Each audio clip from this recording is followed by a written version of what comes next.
자정, 라디오가 울린다. 음성, 숫자, 반복. 누군가는 이 신호를 기다렸을 것이다. 누군가는 이 암호를 해석했을 것이다. 그리고 누군가는 죽음이 임박했음을 깨달았을 것이다. 이것은 북한의 난수방송이다. 보이지 않는 암살 지령의 언어다. 그 목표는 탈북 고위 관료 태영호였다. 하지만 이 이야기는 단순한 위협담이 아닙니다. 이것은 자유를 택한 이후에도 자유롭지 못한 삶에 관한 것입니다. 이제 그 암호를 함께 해독해 보겠습니다. 난수방송의 작동 원리부터 신병보호속 태영우의 현실까지 자유를 택했으나 여전히 갇혀있는 탈북자의 운명을 말입니다. 암살 위협 앞에 선 한 사람에게 자유는 어떤 모습으로 도착할까요? 태영호, 평양이 결코 잊지 않는 이름입니다. 1962년 7월 25일 생인 그는 북한 주영국 대사관 공사였죠. 대사 다음 서열, 한 국가 외교 라인의 2인자급 자리입니다. 그런 그가 2016년 8월 17일 런던을 떠나 서울로 향합니다. 탈북한 북한 외교관 가운데 사실상 최고위급. 단순한 이탈이 아니었습니다. 외교기밀, 통치자금의 흐름, 권력의 속사정까지 그와 함께 빠져나간 것이니까요. 왜 평양은 그를 일반 망명자처럼 처리할 수 없었을까요?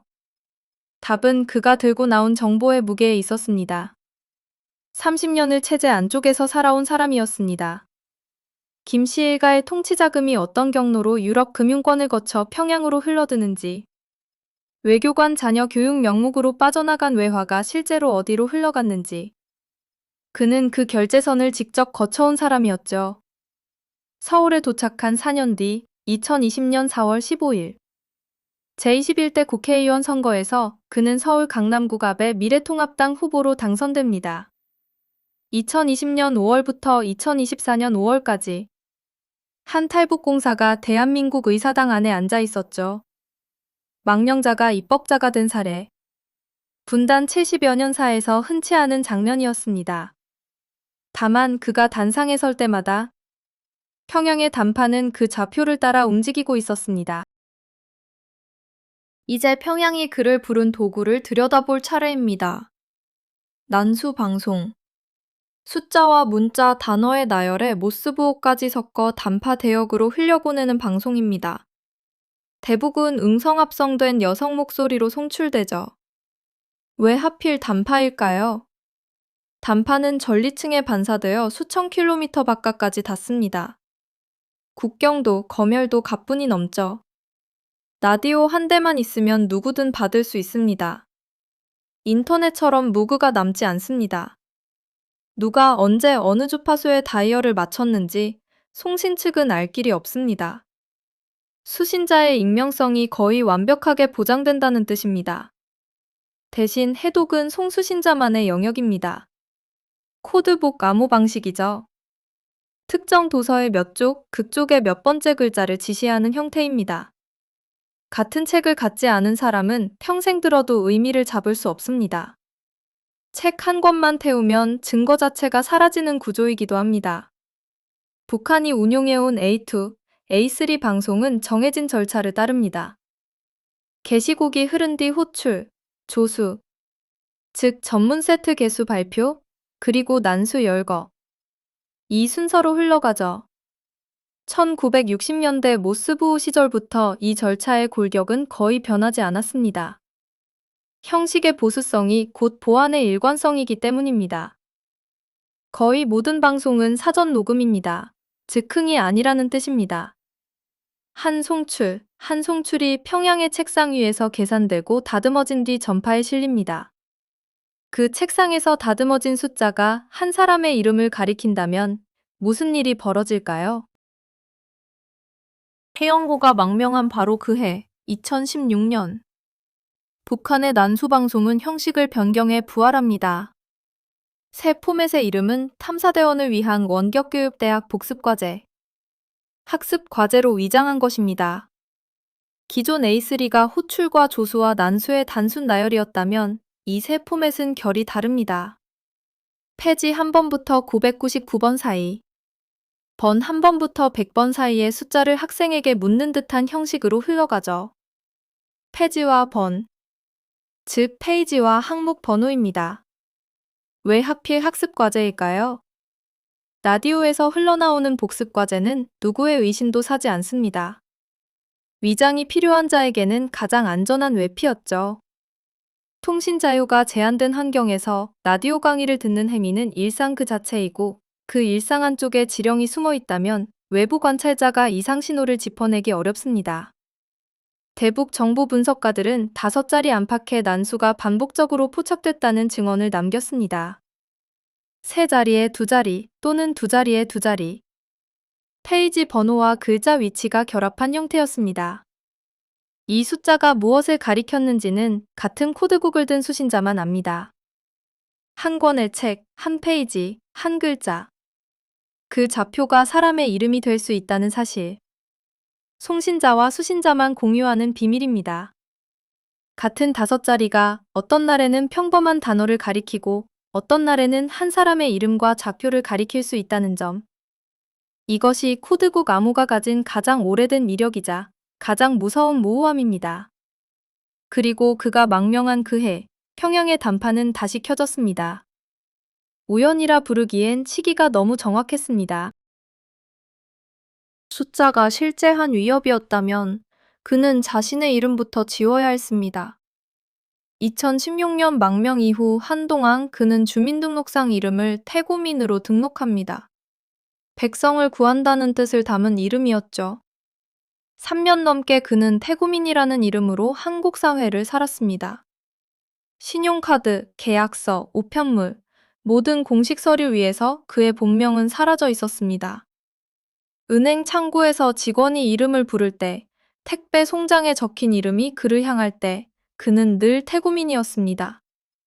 이름을 지운다는 일이 무엇일까요? 한 사람의 정체성을, 가족과 동료가 부르던 호칭을, 자기 입으로 발음해온 그 음절을 잠시 봉인한다는 뜻입니다. 자유사회의 한복판에서 그는 다른 이름으로 숨쉬어야 했습니다. 30년 동안 쌓아온 한 사람의 사회적 정체성이 단파 한 줄기 때문에 통째로 가려져야 했던 시간이었죠. 그가 본래 이름을 되찾은 건 2020년 4월 말. 국회의원 선거 직전이었습니다. 공인의 자리로 나서기 위해 그는 다시 태영호로 돌아옵니다. 우프보자의 이름은 가릴 수 없는 것이고 유권자 앞에 서는 사람은 본명을 들고 서야 하기 때문입니다. 이름을 바꾸어야 했던 책임은 분명히 평양에 있었습니다. 추격이 실제하지 않았다면 태고민이라는 이름도 존재할 이유가 없었을 테니까요.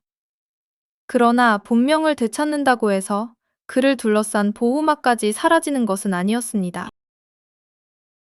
이름은 되찾았습니다. 그러나 자유는 다른 이야기였습니다. 대한민국 국가정보원은 탈북자의 신변 보호와 조사를 위해 북한 이탈주민 보호센터를 운영합니다. 태영호는 망령 직후 이곳을 거쳤습니다. 평양의 추격이 닿을 수 없는 가장 단단한 보호막이었죠.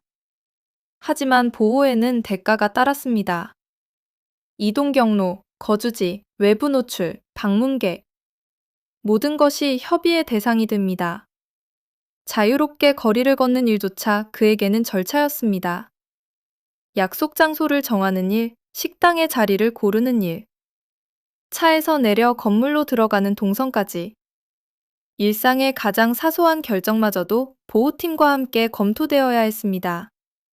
국회의원 임기 4년 동안 그의 곁에는 늘 신변 보호팀이 있었습니다. 단상에 오를 때도, 의원실로 향할 때도, 차량에 오를 때도. 평범한 의원이 누리는 익명의 자유는 그에게 허락되지 않았습니다. 동료 의원들은 퇴근 후 거리에서 시민과 우연히 인사를 나누지만 그에게는 그 우연조차 위헌평가의 대상이었습니다. 여기서 분명히 해둘 것이 있습니다. 이 제약은 서울이 만든 감옥이 아닙니다. 평양의 암살 위협이 실제했기에 한국 사회가 그를 살려두기 위해 두른 방패입니다. 책임의 출처를 흐려서는 안 됩니다. 방패 안에서의 삶. 자유국가가 한 망명자에게 줄 수 있는 가장 단단한 보호이자 동시에 가장 또렷한 한계였습니다. 30년. 그가 평양에서 고위 관료로 살아온 시간입니다. 8년. 그가 대한민국에서 신변 보호 대상으로 살아온 시간입니다. 그 두 시기는 한 사람의 인생을 정확히 둘로 갈라놓았습니다. 2024년 5월 그의 국회의원 임기는 종료됩니다. 의사당이라는 발언대를 잃은 뒤에도 그는 여전히 국정원 신변보호 프로그램 안에서 살아갑니다. 평양의 단파가 멈추지 않는 한 그 보호도 멈출 수 없으니까요. 발언대는 사라져도 표적은 사라지지 않는다는 사실. 이것이 이 8년이 가르쳐준 가장 차가운 명제입니다. 탈북자의 운명에는 이런 모순이 있습니다. 배신한 체제로부터는 죽음을 선고받고 그 죽음을 막아준 자유국가 안에서는 안전을 위해 자유의 일구를 내려놓아야 한다는 것. 두부 자유가 한 사람의 어깨 위에 동시에 얹힙니다. 그렇다고 두부 자유의 무게가 같다는 뜻은 아닙니다. 평양은 그의 생명을 노렸고 서울은 그 생명을 지켰습니다. 책임의 방향은 처음부터 한쪽이었죠. 한쪽은 이름을 지우라고 강요한 권력이었고 다른 한쪽은 그 지워진 이름을 다시 불러줄 수 있게 한 제도였습니다. 다만 한 가지 질문은 끝내 남습니다. 권력에 쫓기는 사람에게 자유국가의 자유는 어디까지 닿을 수 있는가? 이 질문은 태영호 한 사람의 것만은 아닙니다. 평양의 단파가 노릴 수 있는 모든 망명자의 질문이고 앞으로 호명될 또 다른 이름의 것이기도 합니다. 라디오는 지금도 어딘가에서 울리고 있을지 모릅니다. 폐지와 번이 호명되고 사전 녹음된 여성 음성이 숫자를 한 칸씩 읽어내려가는 그 방송 말입니다. 그 숫자가 가리키는 좌표 끝에는 사람의 이름이 있습니다.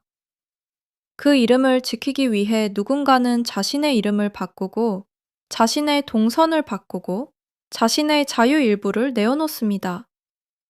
태영호는 자유를 택했습니다.